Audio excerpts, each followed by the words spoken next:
Imagine करो war like situation. तुम खड़े हो और तुम्हारी ऑपोजिशन पार्टी खड़ी है और वॉर शुरू ही होने वाला है, शंख वंख सब बज जाते हैं, लेकिन अचानक से तुम्हें पता चलता है कि अब वॉर होगा ही नहीं। क्यों? Hi everyone, welcoming you to the very first episode of Decoding Bhagavad Gita.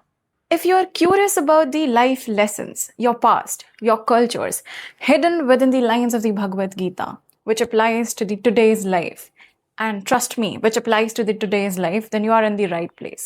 Before we dive into Gita, let us understand the one simplest thing that Mahabharata and Gita are not the one and the same thing. They're different. But how? So let's clear the common confusion. Mahabharata is an entire story which includes all the conflict, family के conflict जो होते हैं और सारे characters, history. और अगर हम दूसरी तरफ बात करें भगवत गीता की, तो भगवत गीता विजडम है एक, जो उस स्टोरी में से कृष्ण सुनाते हैं, वो एक विजडम है। अर्जुना जब वॉर शुरू होने वाला था तो उनके मन में कुछ कन्फ्यूजन थी कि ये वॉर नहीं लड़ना चाहिए, तो वो कृष्ण से ये सारे सवाल पूछते हैं, that is answered by him.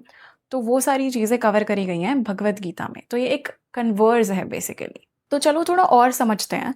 हमने ये देखा कि वॉर सिचुएशन चल रही है, बट वॉर सिचुएशन से पहले की जो बैक स्टोरी है वो भी हमें समझनी पड़ेगी। तो दो भाई थे, धृतराष्ट्र और पांडु। धृतराष्ट्र जो थे वो अंधे थे, ठीक है, वो जन्म सिद्ध अंधे थे। उनके 100 पुत्र थे जिनको कौरवास कहा जाता है, और पांडु के 5 बेटे थे जिनको पांडवास कहा जाता है, ठीक है।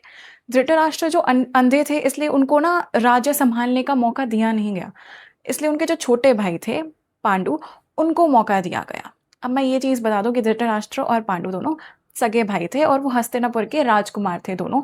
तो मेजर कन्फ्लिक्ट जो होता है भाइयों में वो इसी चीज़ का होता है कि ज़मीन जायदाद किसकी होगी। तो यही विवाद बढ़ता गया, इन सब चीज़ों को चलते बहुत ज़्यादा मतभेद होने लग गए और फैमिली में बहुत लड़ाइयाँ होने लग गई, जिसकी वजह से एक बहुत बड़ा वॉर छिड़ गया कुरुक्षेत्र में, ठीक है। तो ये पूरी स्टोरी अपने दिमाग में लेके चलना।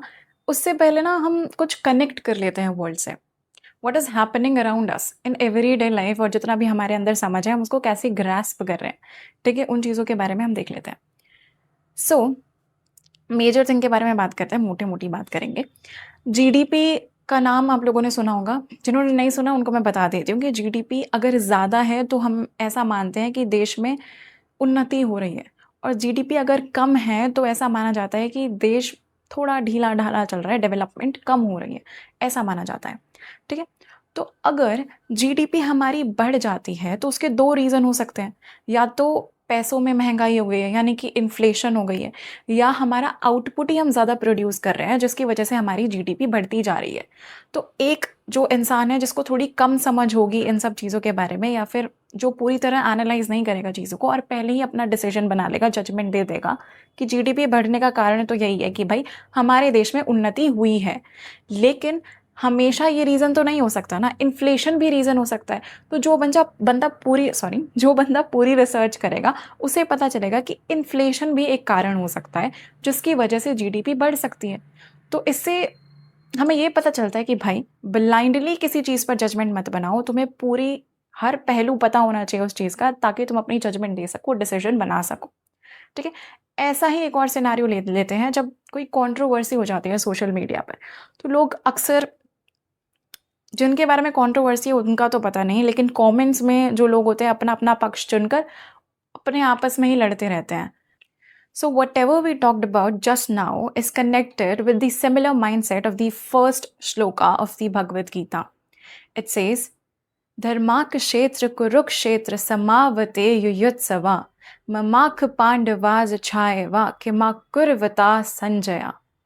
सो इस श्लोक का चयन कुछ इस तरह से करा गया है कि धृतराष्ट्र संजय से पूछते हैं, जो उनके एडवाइज़र होते हैं, यानी कि तुम कह सकते हो एक तरीके से जो उनको एडवाइस करता है हर मैटर्स पर एक राज्य को संभालने के लिए।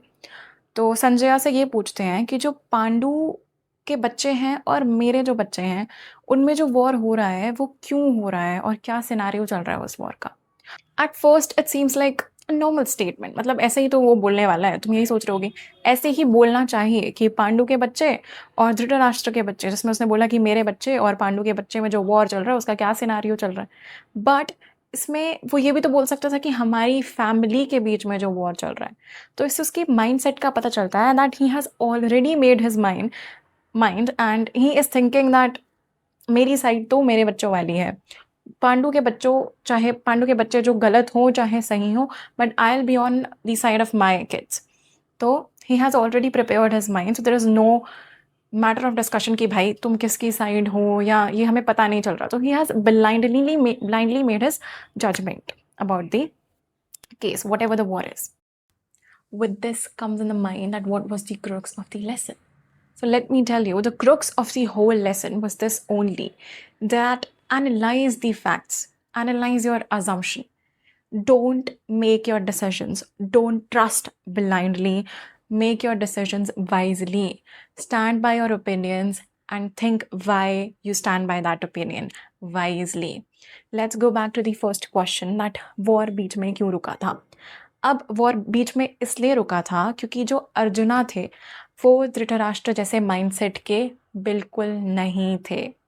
He was very much linked or very much connected to his family. He thought that why I'm fighting with my people, मतलब अपनी ही फैमिली से वो वॉर क्यों लड़ने जा रहा है।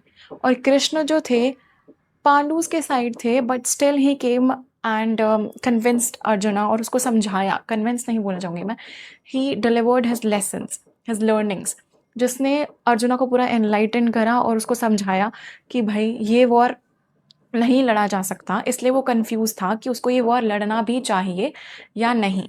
तो सारे शंख बजने के बाद वॉर शुरू ही होने वाला था, उसके बाद भी अर्जुना रुक गए। तो उसका मेन रीज़न यही था कि उन्होंने पूरा एनालाइज करा और उन्होंने समझा कि फैमिली के बीच में हम लड़े जा रहे हैं, तो ये तो बिल्कुल सही है ही नहीं।